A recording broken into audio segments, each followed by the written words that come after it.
pain shot all the way across my chest into both arms up high.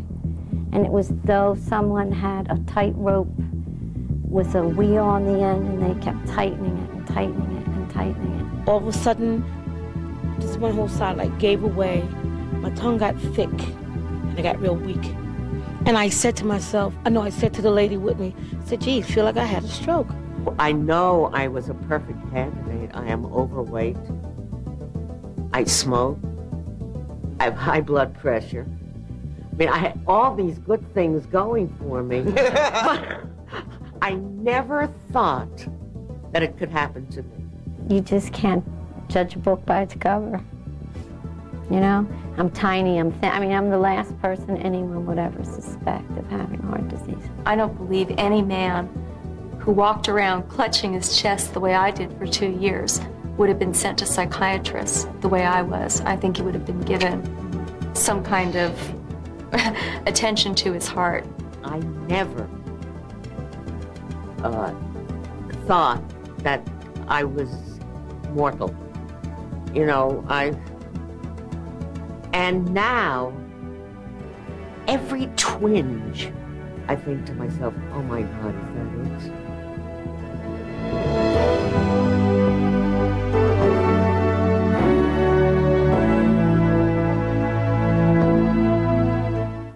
Hello, I'm Dr. Marianne Legato. We have produced this video for you, a woman concerned about your health. Like the women we've just seen, you need facts about how to protect yourself against the disease that kills more of us than any other. No, it's not breast cancer. The most formidable disease for women, the disease killing almost 10 times more of us than breast cancer, is cardiovascular disease. Each year in the United States, 500,000 women die of cardiovascular disease. 250,000 of these deaths are from coronary artery disease, and 100,000 are premature. In contrast, it may surprise you that all cancers combined kill a total of 190,000 women each year. 46,000 of these cancer deaths are from breast cancer. The most common kind of cardiovascular disease is coronary artery disease, in which plaques of fat and clot shut off the blood vessels that feed our hearts. When the obstruction is bad enough, we suffer a heart attack. A vital part of the heart muscle dies because of lack of blood. Let's look at some of the myths people believe about coronary artery disease. Myth: coronary artery disease is a man's disease. Only men have heart attacks. Reality: although women develop coronary artery disease on average 10 years later than men, by the time we're 60, we have an equal chance of having a heart attack as do men. Myth: coronary artery disease is much more dangerous for men than for women. Reality: we women are usually older and sicker by the time we're diagnosed with coronary artery disease. We are twice as likely as men to die of our first heart attack. Myth: the symptoms and outcome of coronary artery disease are the same for both men and women. Reality: women have different symptoms, respond differently to treatment, and have different problems with survival and recovery than do men. Myth: research done in men applies to women. Reality: almost all the information we have about how to diagnose and treat coronary artery disease comes from studying male patients. But recent testing shows that some therapy works differently in women. We need more information about those vital differences. Myth: doctors make the same diagnostic and treatment decisions for women as they do for men.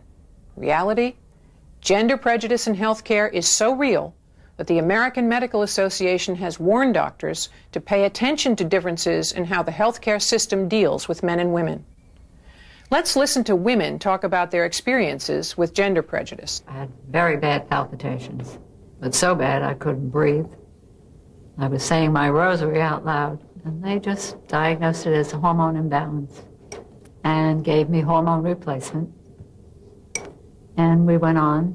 And that's 30 years ago, and I've been going on and on and on with the mitral valve. I started having attacks very similar, episodes where there'd be a strong pain, sort of like, but specific. I can point to it. There it is right there. And I went to just an internist, and she sent me to a psychiatrist who decided that I was depressed and having panic and anxiety symptoms, put me on an antidepressant. Doctors are becoming more concerned about gender prejudice too. When a group of physicians looked at how cardiologists treated men and women's cardiac complaints, the results were sobering.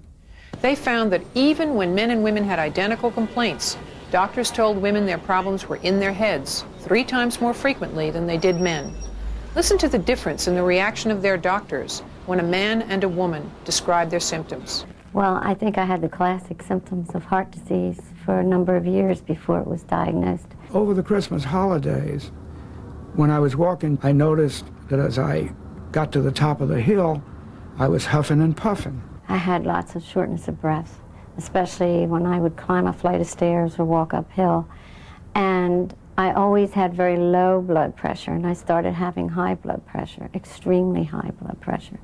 I picked up the telephone, called my friendly internist cardiologist and said, I need a stress test. And the question came back, well, why do you need one? I repeated my story and got the confirmation, I think you need a stress test. I was never sent to a cardiologist. Heart disease was never suggested. In fact, I had read an article in a book by a doctor that wrote about so many phantom diseases the doctors overlook, and one of them was silent ischemia. And I thought, gosh, I read it, and it sounded exactly like my symptoms. But he just kept telling me that I needed more exercise. I wasn't fit, physically fit.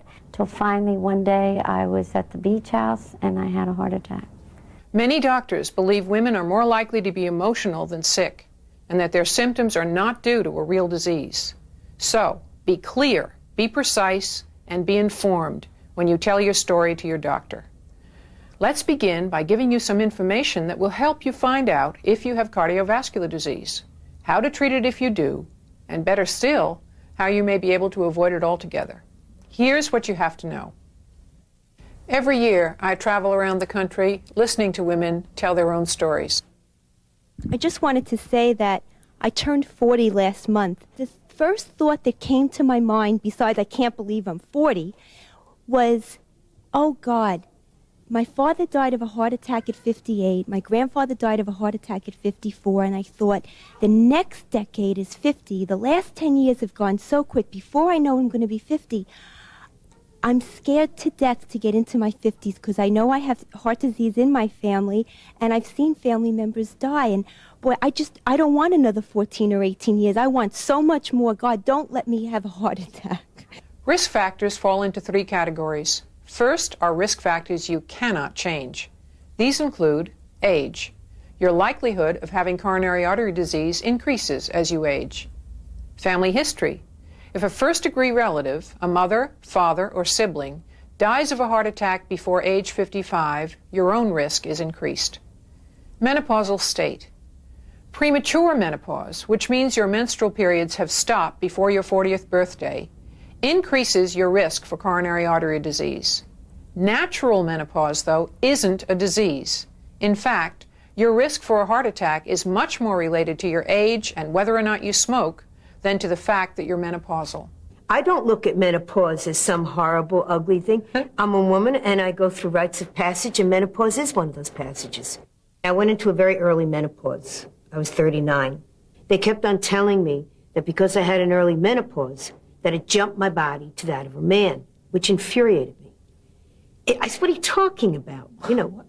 It doesn't make any sense to me. There's no question that women who can and do take estrogen after menopause have less coronary artery disease than women who don't. But that may be because women who use estrogen have better medical care and fewer risk factors to start with than do non-users. Here are the reasons you should think about taking estrogen after your menopause. To prevent dangerous thinning of your bones, which is known as osteoporosis. To relieve symptoms of menopause so troubling you can't live with them. To prevent heart disease if you have both low levels of good cholesterol, or HDL, and 2 other risk factors for coronary artery disease. If you have any of the following conditions, taking estrogen may be more risky for you than it's worth. A tendency to form blood clots in your body, for example in the veins of your legs, migraine headaches, severe high blood pressure, fibroid tumors or a history of uterine cancer, a history of breast cancer in yourself or in a first-degree relative. Should you take estrogen? This is an individual decision, best made by you and your doctor after a careful discussion of whether the benefits will outweigh the risks. Now, let's look at risk factors your doctor can treat. Among these are serum fat levels. It's important to keep fats from accumulating in your bloodstream and forming plaque in the arteries which supply blood to your heart. Here are the recommended values. Total cholesterol less than 200. This level applies at least until you're 60 or older. After that, doctors allow your level of total cholesterol to drift upward a little because somewhat higher levels don't mean added risk for older women. HDL over 45. HDL is the good cholesterol that helps keep coronary arteries open. If your value is over 60, you have an added protection against coronary artery disease. LDL, less than 130. LDL is the bad cholesterol that makes plaque. It is important to keep your LDL within a healthy range. Triglycerides, less than 200. This optimal value is lower for women than for men. High triglyceride levels in diabetics is one of the reasons diabetes is such a dangerous disease for the heart. Diabetes. Diabetic women are at higher risk than diabetic men. They are 4 to 6 times more likely to develop coronary artery disease no matter what their menopausal state. Tight control of blood sugar is vital for these women. High blood pressure, over 150 over 95. Although this is an important risk factor for coronary artery disease, particularly in black women, we haven't done enough research on female subjects to understand how to treat hypertension most effectively in women. Obesity. Being 30% over your ideal body weight, particularly if you accumulate fat in your midsection and have more of an apple than a pear shape, increases your risk for coronary artery disease. Finally, there are risk factors you have the ability to change. Well, I had very high cholesterol when I first came to see you, and I smoke. So and I keep trying to stop smoking, but I don't seem to succeed. I work in a hospital, in an emergency room, and I have witnessed many young women, not even 40, with heart attacks and strokes. And when you find out their history, you find out that they knew they had it, but they refused to take their medication and they ate the wrong foods. They had high pressure jobs and they didn't know how to channel that stress into something positive. I have always been a terribly sedentary person.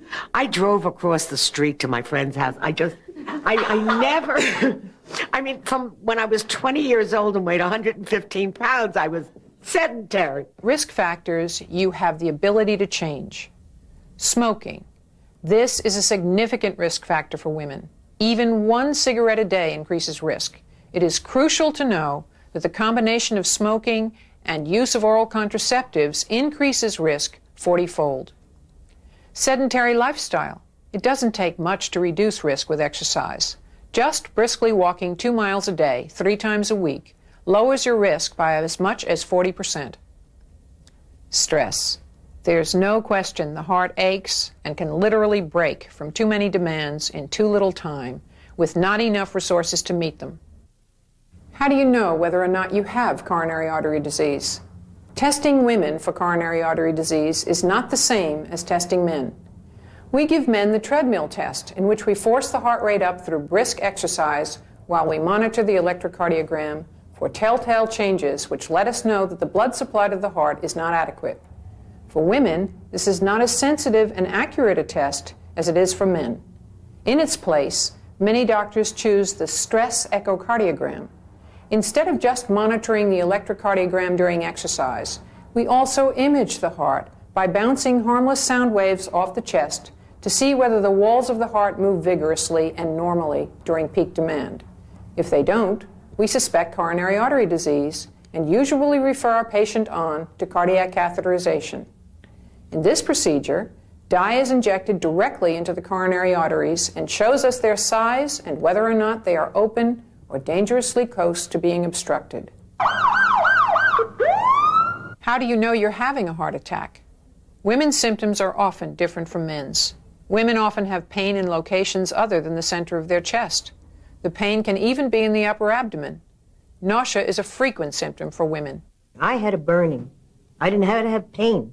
Now I realize that was the pain. But for me, it just was this burn. And I said, wow, I got some terrible chest cold. And Billy came home that night, and he said, you want me to get you some soup or something? And he went out, I never forget, he went out for Chinese soup for me. And he came back, and by that time, it was going down my arms. And I said, Billy, I feel terribly ill. Call the hospital. The pain just shot up into my jaws. And the jaw pain was as severe as the chest pain. I had always heard that heart attacks meant pains and arms, and I had indigestion. First of all, I got sweaty, and I was completely wet. Every stitch of clothes I had on, the bed was wet where I was lying down. And then I got really sleepy, and I didn't really want to phone the one person who could get me to the emergency room. Oh, it was just horrid. It was, you know, the typical elephant on my chest kind of pain, and up and down one arm, and my left jaw. If you have any of the following danger signals, call your doctor at once. Pain in the chest, neck, stomach, jaw, or arms that is unusual, frightening, and lasts for more than a few minutes. Nausea, especially if accompanied by palpitations, sweating, or dizziness. Shortness of breath and a cough. Sometimes this is the only symptom of heart damage. Some women think they have a heavy chest cold. Indigestion, a feeling of burning, aching discomfort in the chest and upper abdomen, is often mistaken for stomach problems. I've heard women having a heart attack tell me if they could only burp, they'd feel more comfortable.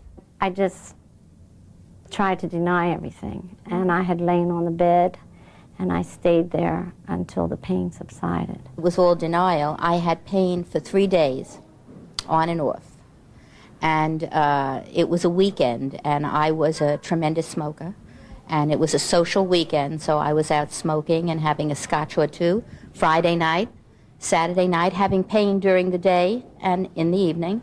And Sunday, I was at a cocktail party in Manhattan, and the pain was really quite bad. I just popped Advil all night long, and the pain subsided again, and foolish, but I got up and I danced most of the evening. I'm talking fast dancing. Being a denier, I thought, you know, well, it'll go away. But it didn't go away, and Monday I was in the hospital with a heart attack. I went home and went to bed. I got up, I went to work. And while I was standing at the sink in the lady's house that I was taking care of, it's like a little ripple went through the top of my head. And I went to the side again, and by this time my mouth twisted just a little bit, tongue got heavy. The lady I was taking care of says, Indy, I think you're having a stroke. And I said, yeah, I think so too. On the third day, I called my doctor, and he said, I really think you ought to go to the hospital. I think it was Academy Award night. And I didn't want to go. I wasn't about to go. Don't wait. Women typically wait 4 hours longer before reporting their symptoms than men. Time is of the essence. The earlier you get to a hospital, the sooner you can have clotbuster therapy, which may save your life. If doctors confirm a heart attack early enough, they will inject a chemical that dissolves the clot in your coronary artery before the heart muscle deteriorates so badly it dies and is lost forever. Unfortunately, women are offered this therapy less frequently than men in many hospitals. So remember to discuss this life-saving treatment option in advance with your family and your doctor. How do women do once they have a heart attack? Here are the sobering facts. Women are twice as likely to die within the first weeks in the hospital than are men. Women are more likely to have a second attack within the first year than are men. There are 3 things we can do to improve women's chances of survival. Medication. Once, we had only nitroglycerin to keep coronary arteries open. Now we have a variety of drugs. If you have trouble tolerating the side effects of one medication, your doctor will be able to help find you another one which is just as effective and less difficult to take. Opening the obstructed artery with an intracoronary device like a balloon or a laser. This is called percutaneous transluminal angioplasty, coronary artery bypass surgery. In this operation, veins or other arteries of the body are used to bypass the blocked segment and bring vital blood to the threatened part of the heart. In the past, many women were offered only medication to help keep their coronary arteries open. Doctors referred them for angioplasty or bypass surgery less frequently than they did men. Now, many more women are having their coronary arteries opened or bypassed at the same rate as men, often with the same or better results. If you have coronary artery disease, know your treatment options. Ask your doctor why you are having the one recommended. If you think your treatment may not be aggressive enough, ask for an explanation. When I had my heart attack, I found when I came home, about 2 weeks, I was quite depressed. I found out since then that actually it has something to do with endorphins, that it was physiological, not just psychological. But I was very concerned because I didn't recognize myself. When I came home from the hospital, I also was very depressed, and I realized my own mortality for the first time. 5 years after I had the heart attack, I had open heart surgery, so that's 14 years ago. And I've been doing very well. And I think my outlook on life has a lot to do with it. Another thing I think was very, very difficult was to kind of repair my family. I worked real hard. Well, I still am working at it. To make it a positive experience that we all shared. If you have had a heart attack, it is entirely possible to live a normal and even better life afterwards. There are important steps you can take for yourself after recovering from a heart attack. My cholesterol was over 300, and it's now 208, I think. So I've really improved on that. I also took medication because I tried to do it without medication, and it was improving, but it wasn't dramatically, and it wasn't good enough. I'm watching what I'm eating, and I've been doing this for 2 weeks, and I've lost 8 pounds so far.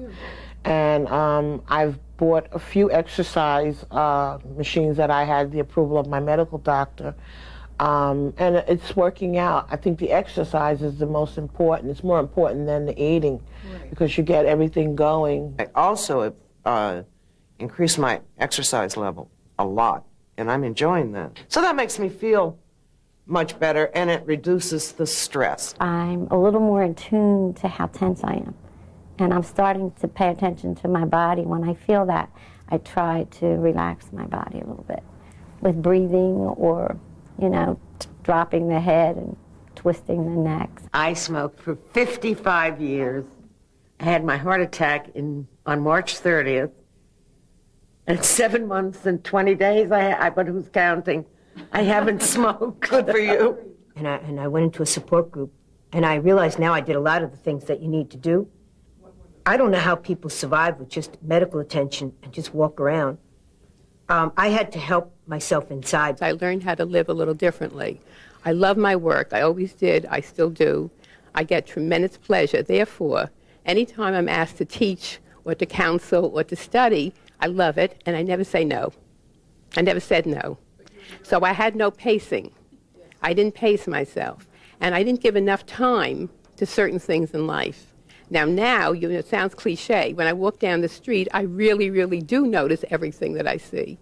There are important steps you can take for yourself after recovering. They start when you come home from the hospital and include changing your risk factors, keeping to an ideal weight, avoiding fat in your diet, stopping smoking, and starting to exercise. Joining a cardiac rehabilitation program, which is properly supervised by trained professionals, and reducing stress in your life.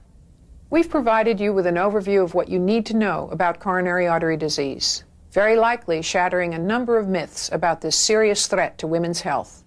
Don't hesitate to discuss with your own doctor any specific questions or concerns you may have. Becoming informed is the first and best step to protect yourself against coronary artery disease and to help you lead a better life if you've had a heart attack.